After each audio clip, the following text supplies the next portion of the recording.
For our keynote presentation. Jessica N. Turner is the author of the best-selling book, The Fringe Hours, Making Time for You. Jessica practices what she preaches. She juggles writing a popular lifestyle blog, being a mommy of 3, and working full-time.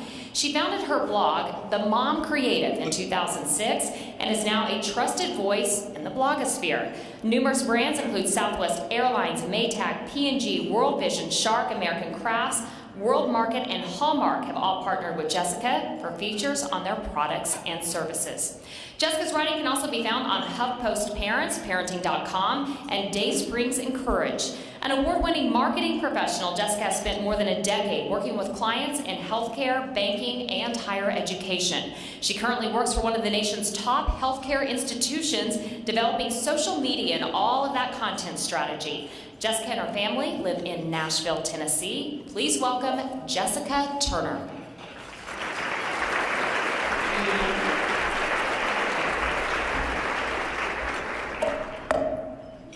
Hi there, how are y'all doing? I'm from Nashville, so I gotta say y'all, and I wore my boots.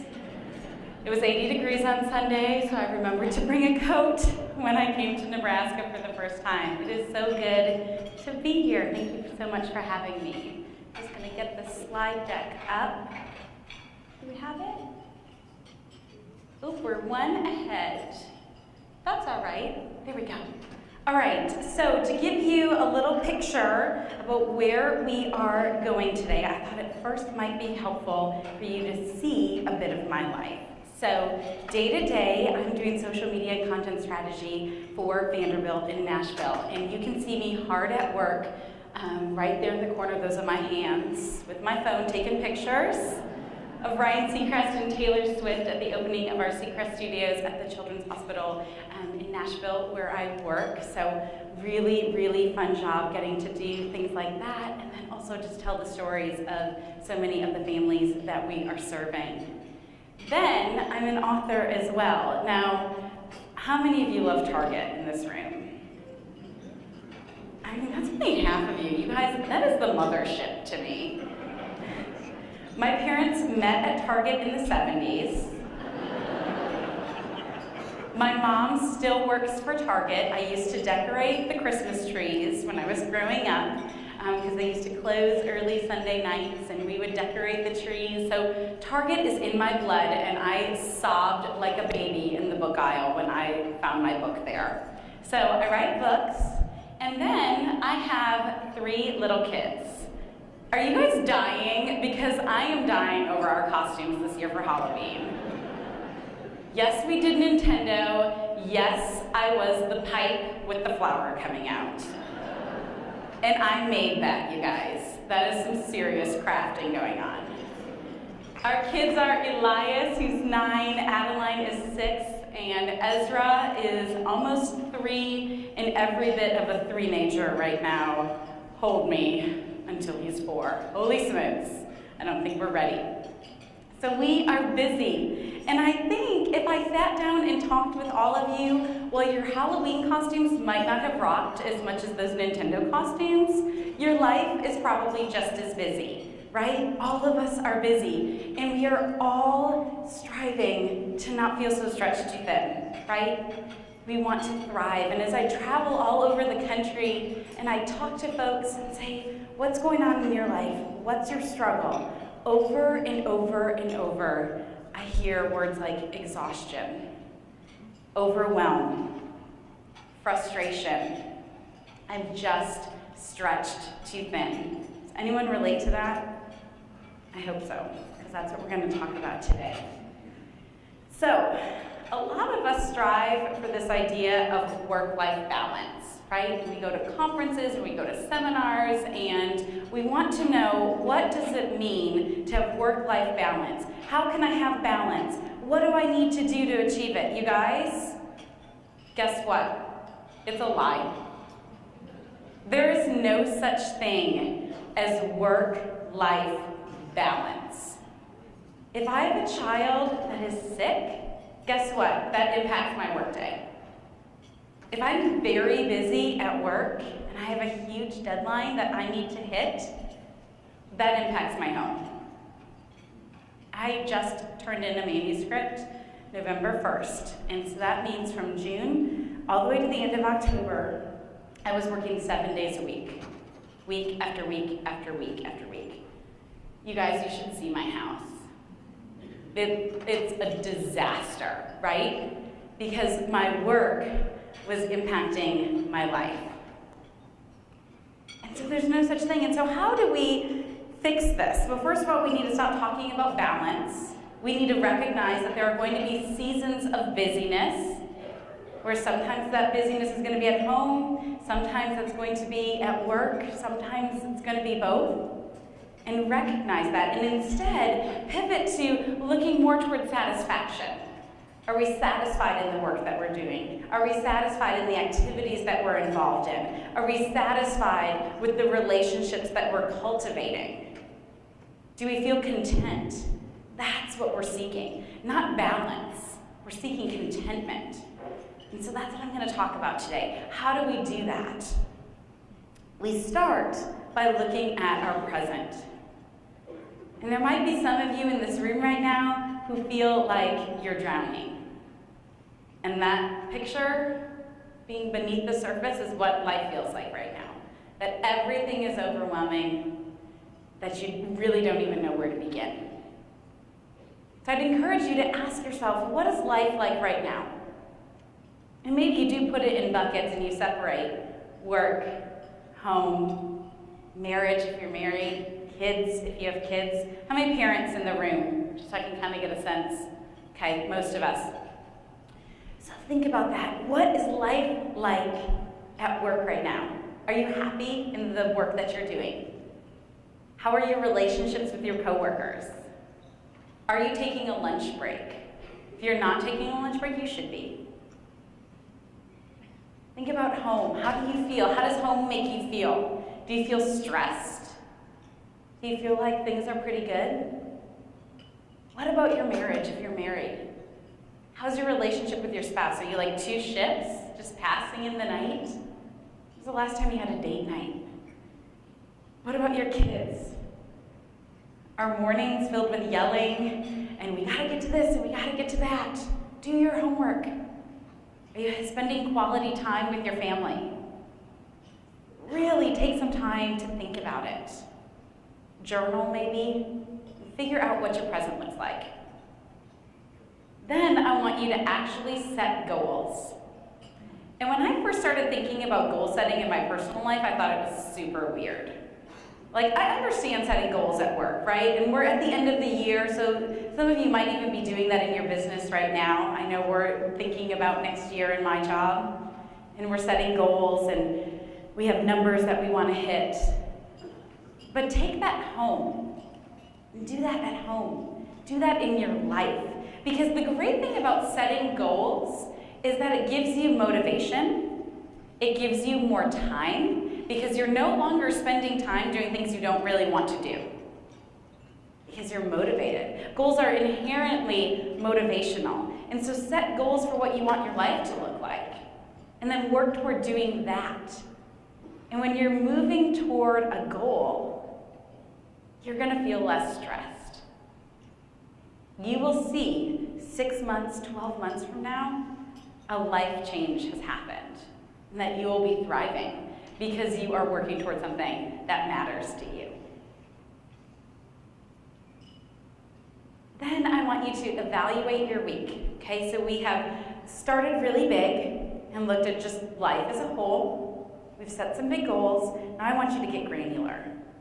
How many of you have a Fitbit or do something to track your activity? You're familiar with that, okay? Some of you. What about you've dieted before and you've like tracked what you've eaten? Some of you. Some of you are just not raising your hands and you're lying, right? You're gonna do the exact same thing with your week. And you're gonna write down everything that you do. Now, most of us probably use a calendar, use Outlook or something like it to track our work. But this is more granular than that. You're tracking everything. You're tracking how much time you're spending doing laundry. You're tracking how much time you are spending in the carpool line, how much time you're spending at your kids' soccer practices. Everything. How much time you're spending watching television, which let me tell you, that's an eye-opening number for a lot of people. You can download a free little spreadsheet on fringehours.com, or you can just use a notebook to do this. But at the end of the week, you're going to have a very clear picture of where your time is going. And it will be really clear to you where you might need to take some things out of your life. Let me tell you a secret. You will never regret saying no, but you will often regret saying yes. And as I travel around the country and I talk to people after they have done this, a lot of people tell me that there are things on their calendars that are yeses, that they should have said no to. And so look at that when you evaluate your week. What are those things you're doing because you felt obligated to do them, but you don't ever want to go? You signed up for some committee. And it might be that you can't immediately take it out of your schedule. Have that as a benchmark of where you want to go. And do this exercise twice a year. Some people will say to me, you know what, this is not a good week. I'm super busy at work. It's not an average week. Don't use that as an excuse. You're still going to get a really clear sense of where your time is going, even if there's something unusual, whether it's busyness at work or it's an extra activity that your kids have at school. Just go ahead and do it, because I have a feeling that 3 weeks from now, you're going to have forgotten this and then you're never going to do it. So just go ahead and start. Just start tomorrow and track your time for a week and see where you're spending your time. Okay, so now you've gotten the big picture stuff of what life looks like, how you're spending your time. Now I want you to go deep inside. We're going to talk about feelings a little bit. Because the biggest thing that I hear from people as I chat with them is that it's stuff in their head for why they're feeling stretched too thin and why they're not thriving. And these are real things. Guilt. Guilt is a huge one for people. This is a picture of my son playing soccer. He is the one that has the ball, sticking his tongue out, because that's what he does when he focuses. Do we have any other tongue sticker outers when you're focusing? My dad's whole side of the family does it. I mean, we're playing a serious board game, everyone has their tongues out. I do a lot of speaking that happens on the weekends. And guess when my kids play soccer? On the weekends. And it was really hard for me at first because I was missing out and I felt guilty about it. Then I realized I love speaking. I love getting to do the work that I do. And so I stopped feeling guilty about it. I explained it to my kids. I brought them in to what work looked like for mommy. And I stopped feeling guilty about it. Now, occasionally I'll get reminders, like when my daughter had picture day on soccer day, and my husband is an amazing father, but you guys, her hair and her father do not get along. There might be some dads in the room that can relate to that. I mean, guys, she had a sweatband that she liked to wear when she played soccer, and she looked like this. In her picture, she was wearing it like a headband. And so I could have looked at that picture and felt guilty that mom wasn't there, but instead I looked at that picture as, wow, that was life in that season, right? And I didn't feel guilty about it. So think about if guilt is something that's weighing you down and keeping you from thriving, identify that. And there's the negative self-talk. A lot of us do this. Whether we say it out loud or we think it in our head. And that's preventing us from thriving, from saying ill about ourselves. Things that we would never say about anyone else, we preach to ourselves. Stop that. Comparing. This is a huge one, particularly with social media. We look at other people's highlight reels and we compare it to our day-to-day. And a lot of times we'll even invest our time trying to achieve what somebody else has posted on Facebook or Instagram, and it's not even what we want. We see someone's great meal that they made, and we think, oh, we need to do that, when really no one's going to know if we just have pizza, right? Stop comparing what you're doing, your life, to somebody else's life. Each of our lives are unique. Our story to tell. Stop comparing your story to somebody else's story. Let's talk a little bit more about our satisfaction at work. Because this is really, really key to feeling like we're thriving, right? We are spending a lot of time at work, a lot.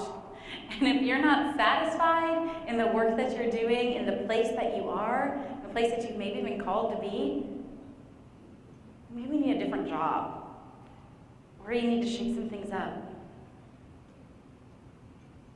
A good place to start is by establishing work boundaries. This is really tough. I was at an agency for 7 years before I moved into working in the healthcare space, and it was morning, noon, and night. I woke up, I was on email. I was getting ready for bed, and I was on email. It never stopped. If a client asked for something, I said, how high? And that was the culture of the agency, which was great for a 20-something gal right out of school without kids. For a mom, not so great, right? And so when I realized that the boundaries that I wanted so that I could raise my family well, in the way that I wanted to raise them, it was going to mean that I was going to need to do something radical, and I was going to have to leave that job. And I started that job 3 weeks after college. I moved from Wisconsin to Nashville, and those women at that agency were like family to me. And I thought, you know, I will look after I have Adeline, my little girl. I was pregnant at the time. I know I can't do this with 2 kids. And when I was 6 months pregnant, I got an opportunity to interview at Vanderbilt. And it is hard to get a job there. And I thought, this is nuts.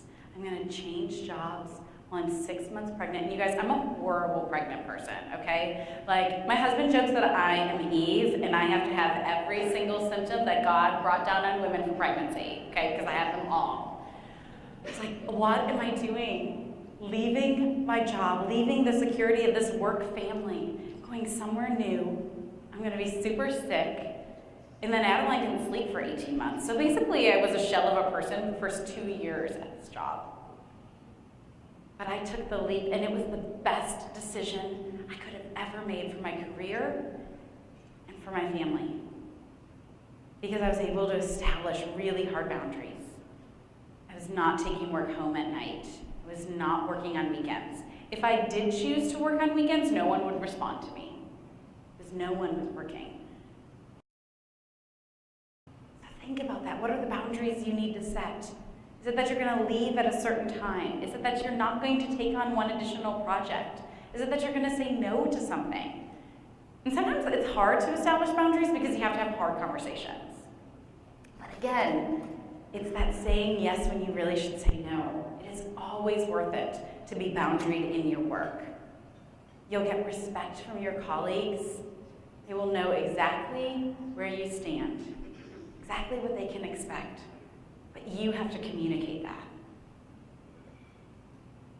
And it's also important to have flexibility. Flexibility is becoming increasingly important in the workplace, and you can see it in this little picture of my son. He's the one kind of peeking out there, smiling at me. And it was really meaningful. This was kindergarten, my oldest son, his first big program, and it is at 11 o'clock. Let me tell you, that is not convenient for a working mom. But because I work at a place that offers flexibility, I was able to say to my boss, hey, can I work from home this morning? And then I'm going to go to Elias's program, and it's just like 20 minutes. So I'm going to do that during my lunch break, and then I'm going to come in. You don't have to say no to everything in life because you have a job, particularly if you have that flexibility. And depending on where you are and where you work, that might be tough, right? Because your office might not offer flexibility. And you might have to be that pioneer that says, you know what, I think we should pilot this. You can find so much data that shows that employees who have flexibility are happier, they're healthier, they are more likely to work harder and better for your company if they have flexibility. And so look for that. And if you're a person who can create that, please create that for your employees. Nobody will hate it, okay? Nobody. Nobody hates flexibility. So offer that. Take advantage of it. Think about how you can be creative with your time so that you can give 100% at work and be giving 100% in other areas of your life. Cultivate community. This picture was taken on my front porch, and you can kind of see that welcome banner there. My friend Nina at work was pregnant with her first baby, and I threw her a circus-themed baby shower. And I love a good theme party. And I invited all of my coworkers over to celebrate Nina, and it was a surprise. She thought she was coming over for a book club. And look at everyone's face. I love this picture because it so embodies the culture that we've created at my job, in my department, where everyone celebrates one another and is excited to be there, and be there for a big moment like that, and be there for a little moment, like you're not feeling well and someone just brings you soup. How can you cultivate community so that people want to be in relationship with the people that they're working with? We do potlucks, and we started a bi-monthly book club, and we just did a Halloween treat and meet where everybody went around and asked every person in the office for a fun fact about themselves. And there were a couple prizes for the person who turned it in first, and then we did a drawing of everybody else who had turned them in. And I learned so many amazing things. Like one person at my office, you guys, carried the Olympic torch when he was 8 in 1988. This is something that never would have happened without the little treat and greet. And yes, there were one or two people who thought it was hokey. But 3/4 of the office participated and laughed, ate some Snickers bars, and got to know these fun facts about one another.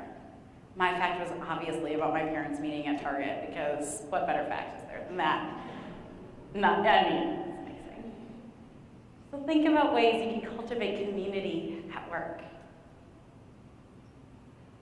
I want to talk a little bit about parenting, and I recognize that not everybody is in the room, but as I talk with working professionals about the different areas that they feel stretched too thin, parenting is a big one for the parents that I've talked to.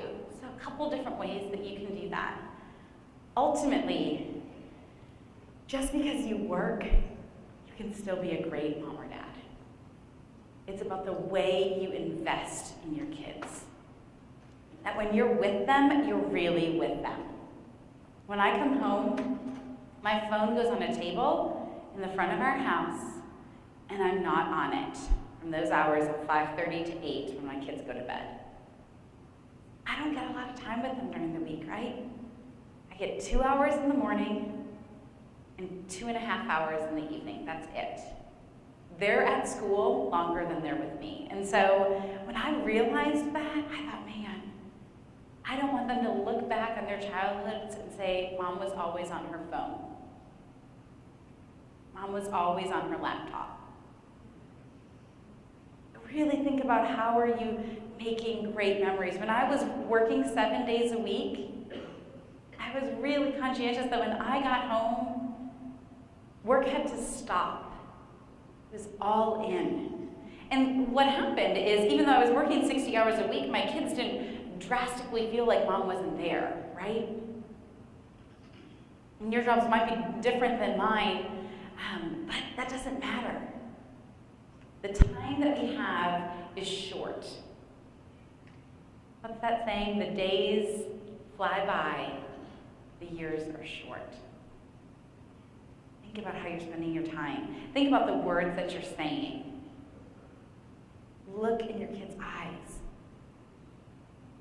Think about your tone. Be slow to anger, right? And then think about how you're perceived to your kids, your actions. We had a situation recently where my little girl, she loves to perform, and she sings us songs every night, and sometimes they're good and sometimes they're not. And this was one of those not nights, and it just kept going, and my husband got a text message, and he just picked up his phone and just looked at it while she was singing. And she stopped and she said, "Why are you not paying attention to me?" Now, he had been paying attention for the previous 18 minutes, right? That one little action mattered. Likewise, when we show up for something, you just see how our kids' eyes light up, right? Think about your actions towards your kids. For those of us that are married, I want to talk a little bit about loving our spouse as well. Because at the end of the day, our kids are going to go away and we're just stuck with each other, right? And so how can we, when we're stretched too thin, at least this is true in my life, the person who gets the short end of the stick is that guy right there, right? I know he's still going to be there. But if he continues to get the short end of the stick, guys,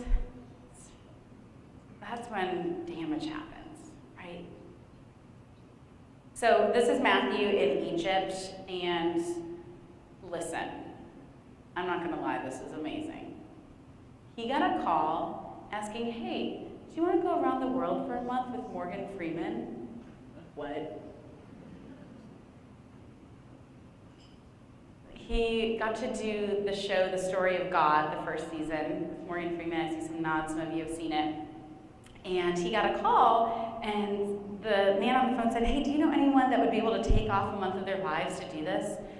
And he was calling Matthew because he knew Matthew had the skills. Matthew's a writer and a photographer, but he also knew that Matthew had a family, and so he didn't think that it would work. And when Matthew called and told me, I said, well, you should do it. Now, mind you, at this point, we had a 9-month-old. Ezra was 9, the littlest one. So a 9-month-old, and then a 4-year-old, and a 7-year-old. And I said, yes, you have to do it. We'll survive. That month really sucked for me. But it was really amazing for him. I mean, the stories that he can tell, it was unlike any experience anyone could ever dream of, right? I said, yes, yes, yes, you have to do it. Being your spouse's biggest cheerleader is the biggest gift you can give them, right? Me writing 7 days a week was not fun for me, but it was not fun for Matthew either. But he was the one every Saturday, every Sunday, kissing me on the forehead and saying, go, this is what you're called to do right now. We're gonna be fine. And during those seasons of busyness, when you feel stretched too thin and you're dying, the best thing you can do is communicate well. Say what's going on. Say what you're stressed about. Don't keep things bottled up. I tend to be a bottle upper, and all of a sudden, like, the dishwasher makes me cry, you know, when really it's not about the dishwasher, right? We've all had those moments. And if I just communicate well before it gets to the explosion level, things are so much better. Find quality time. I was on book deadline, and Matthew and I had 3 date nights in 6 weeks. And some people were like, how are you doing this right now? And I was like, you know what?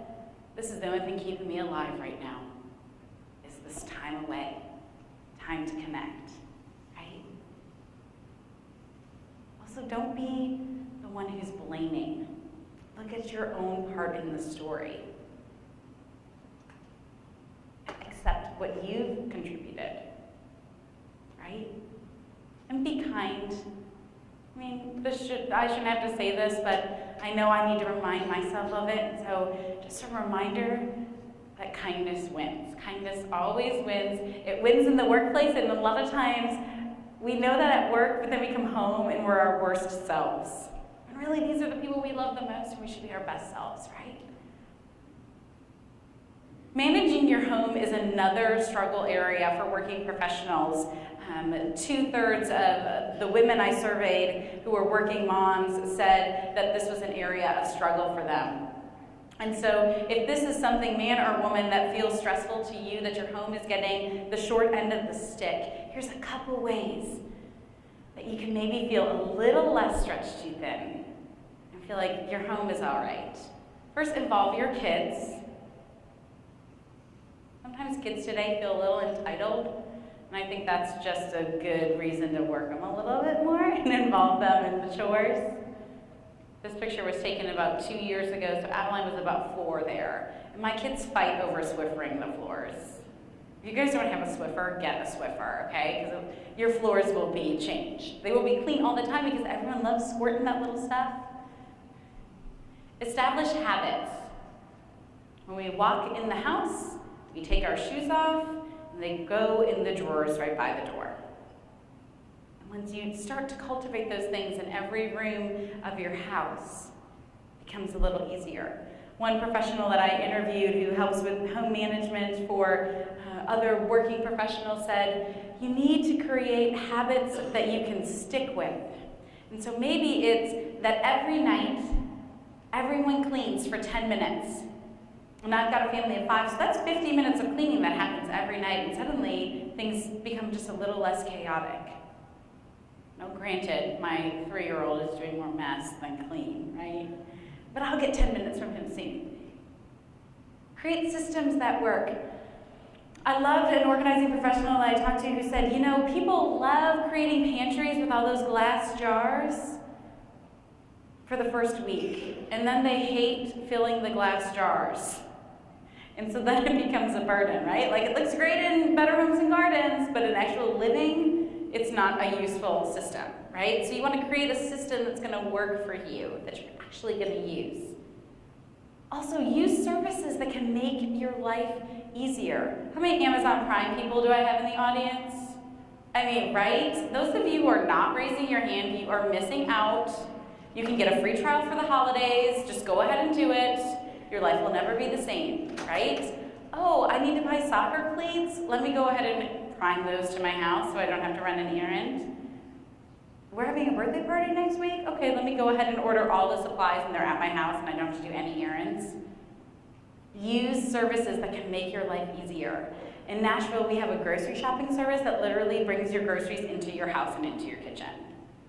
That saves me an hour a week for probably 5 hours a month by not having to go grocery shopping. So use services that are going to make your life easier, so that you're not being stretched too thin having to run all these different errands. And then just be content with where you are. Nobody lives in a magazine, right? Sometimes things are going to be chaotic. And be okay with that. No one is coming to look at your house. No one is judging if you leave the dishes in the sink one night and you spend a little time on yourself. Also, I want to encourage you all to prioritize friendship. It's really important that you make time for community outside of work. That you make time for coffee or trips or phone calls. We're moving so fast that so often we just say, you know what, I'll call them tomorrow. Or it's been too long. It's too long, I can't call her, I only have 10 minutes. So then we just don't call. And then we find out someone's sick and we haven't invested. Or we're sick and we haven't invested. Invest in the people in your life. Because guess what? At the end of someone's life, they are not going to say, I'm so glad I was on Facebook. That was a great use of my time. They're going to be thankful for who's around that bed. Right? Also, take time for yourself. I flew here and I heard the flight attendant say, be sure you put on that oxygen mask yourself before you help the person next to you. That is what self-care is. We cannot help anybody else if we need oxygen. And that's what self-care is. So whether it's putting it in your calendar so that you are sure to go to the gym 3 times a week, or take that walk, or it's leaving the house a mess 1 night a week to take a bath and read. Make yourself a priority, because a healthier you is going to make a happier you at home and at work. A few ways that you can think about self-care is, how am I taking care of my mind? How am I feeling emotionally? How am I investing in the things that really bring me joy? My mom worked full-time and she loved to paint. And I remember when I was really little, I would go to bed and Mom would turn on the lamp at the kitchen table and she would paint. And I would wake up the next morning and I was so excited to see what she had done. She made time for those passions, even though she was mothering 2 kids and working full-time. Think about how you're taking care of your body and how you're nourishing your soul, your faith. All of these things are to help us thrive. To thrive at work, thrive at home, to thrive in our relationships. Life is not meant to be hard. Yes, it's busy, but you can be content in your busyness, and you can really thrive. Thank you so much for having me.